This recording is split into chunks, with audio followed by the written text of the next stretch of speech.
السلام عليكم ورحمة الله وبركاته. ازيكم يا احلى مشاهدين ومتابعيني في الدنيا؟ اتمنى تكونوا بخير ان شاء الله. النهارده هنعمل احلى سندوتشات بالعيش البلدي، كبده اسكندراني في منتهى الجمال. شايفين جمالها ازاي؟ يلا بقى بينا يا حبايب قلبي على المقادير. بسم الله الرحمن الرحيم. انا مستخدمه النهارده حله علبه بوتاجاز، حط عليها معلقتين من الزيت على معلقه توم المفروم. انا مش هسوي التوم، انا هدي صدمه بس للكبده مع الزيت مع التوم واقلبها كده اهوت. وهنزل طبعا عليها طبعا ملح حسب الرغبه، رشه من الفلفل الاسمر، رشه من الكمون، رشه من الكزبره، وهقلبها تقلبتين كده اهوت. وقبل ما تخش على سوا هروح نازله عليها بمعلقه توم مفروم تاني، تمام كده اهوت. وبعديها هحط عليها معلقه من الخل، طلع الروايح منها. واول ما تخش على سوا هنزل بقى بكميه من الفلفل الحامي حسب طبعا رغبتكم. مش هسوي الفلفل يا حبايب قلبي. شايفين جمالها؟ تمام أوي. تعالوا بقى نعمل ايه الطحينه مع بعض.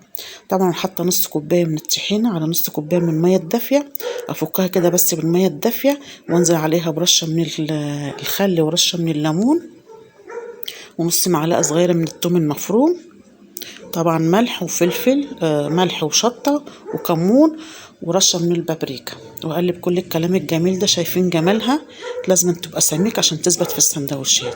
شايفين بقى الكبده بعد ما خلصت معانا اهوت يا جمالها، ومش قادره اقول لكم على ريحتها، تحفه وما شاء الله عليها. شايفين الزيتون والفلفل اللي احنا عملناه مع بعض قبل كده؟ هناكله بقى مع الاكله الجميله ديت. السندوتشات طبعا عملناها اهيت، انا فردتها اهوت من النص اهوت، وحطيت عليها حبه من البقدونس، وهنزل عليها بالكبده زي ما انتم شايفين. الله عليها وعلى ريحتها. وهفردها بقى بالطحينه زي ما انتم شايفين، جميله جدا، تحفه. ده شكل النهائي معاكم يا حبايب قلبي. يا جمال الكبده بقى، وجنبها بقى احلى مشروب زي ما انتم شايفين اهو بالتلج، بيفتح النفس اهوت، الزيتون مع الفلفل.